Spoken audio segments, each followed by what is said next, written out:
En Afghanistan, la loi, sur l'encouragement du souhaitable et l'interdiction du répréhensible, est entrée en vigueur, qui définit en 114 pages les règles selon lesquelles la vie sera désormais vécue dans le pays.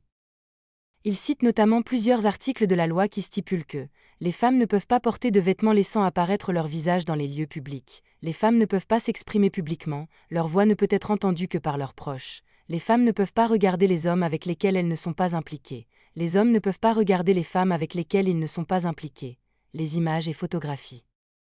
d'êtres vivants ne peuvent être utilisées dans les médias, toute musique est interdite, les femmes et les hommes qui ne sont pas apparentés ne peuvent pas être ensemble. Les femmes ne peuvent pas voyager seules dans les transports publics. Pendant la prière, les véhicules doivent s'arrêter et les conducteurs et les passagers doivent prier.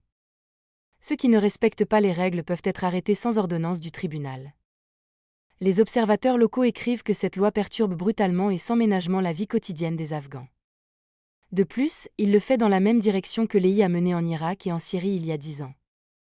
C'est peut-être ainsi que des conditions favorables sont désormais créées pour le transfert effectif du pouvoir en Afghanistan entre les mains de l'État islamique, ou de cette faction des talibans, dont les opinions religieuses et politiques ne se distinguent pas de la doctrine de l'État islamique. Le chef du Centre d'études de la politique afghane, Andrei Serenko, écrit que déjà le 25 août, dans les provinces afghanes orientales de Paktia et Paktika, des dizaines d'hommes n'étaient pas autorisés à travailler parce que leur barbe était trop courte ou qu'ils ne le faisaient pas faire approuver la coiffure par le décret de juillet de l'émir.